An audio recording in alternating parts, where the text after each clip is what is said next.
supplement to Wendy's presentation. First of all, understand in the coming presentation, also including new member orientation and continuing education, we are not trying to cross the line to the other areas, but we just want to give you understand membership retention just cannot be a small part. It has to be a long-term going exercise.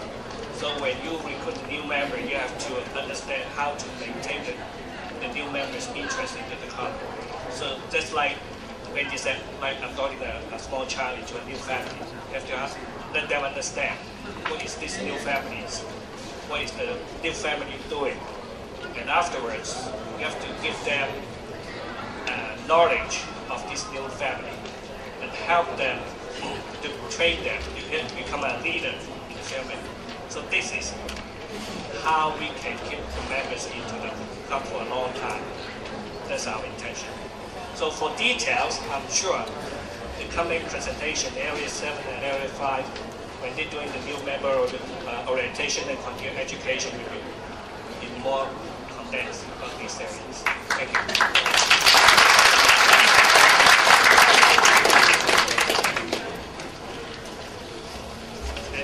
Any questions? Sorry?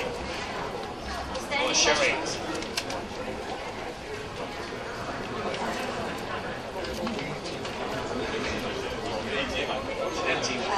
We are directing the question to President Andy.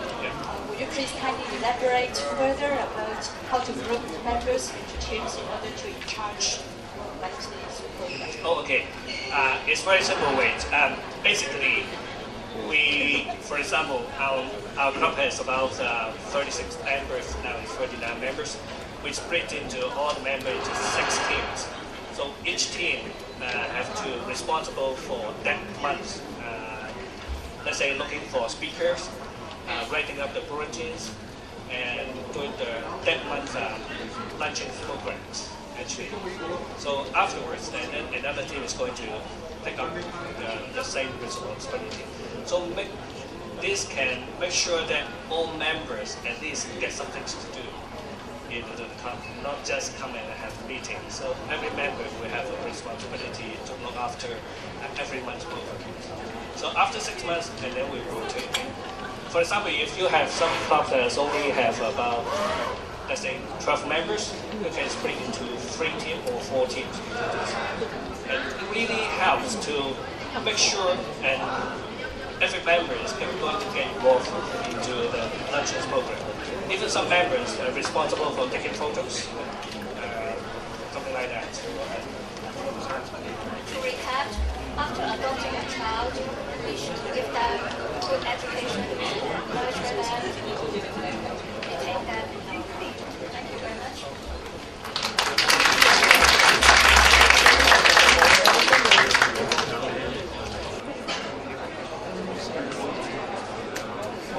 Hello, good afternoon. My name is Vincent Lam. I'm here to represent Area 7 to talk about new members orientation. You will find there's a lot of overlap in between my talk and the previous 2 talks. The reason is all the topics really is a bit of a continuum. So hopefully I won't bore you. Anyway. The new members orientation, I'm taking it from a very common sense approach. Basically, I look at it as if I have a new member, what would I want to see in a club that I want to join? The new member orientation is a protracted business. It doesn't happen overnight. It happens over months and months and months. It starts way before the induction. A good orientation is very important.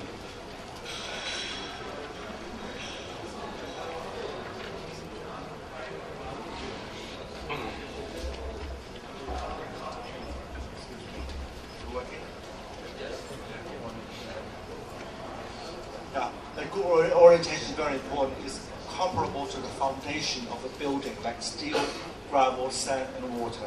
Without a good orientation, the building doesn't stand. And without a good orientation, the membership doesn't last or stand.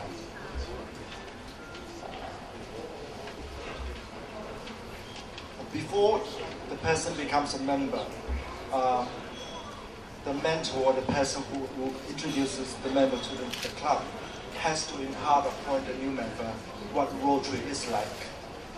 Its achievement, its principles, its value system, and so on. And then the Rotary Club, you want to get the member to be interested in what it's like, its achievements, what it's famous for, and stuff like that.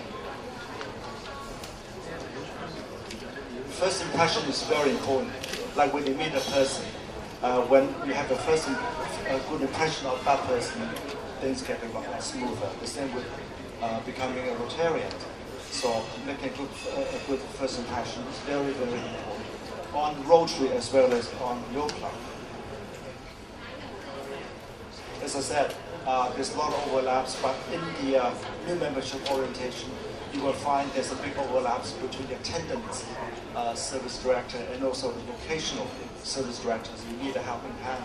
I found out as a president that I learned that in recent months.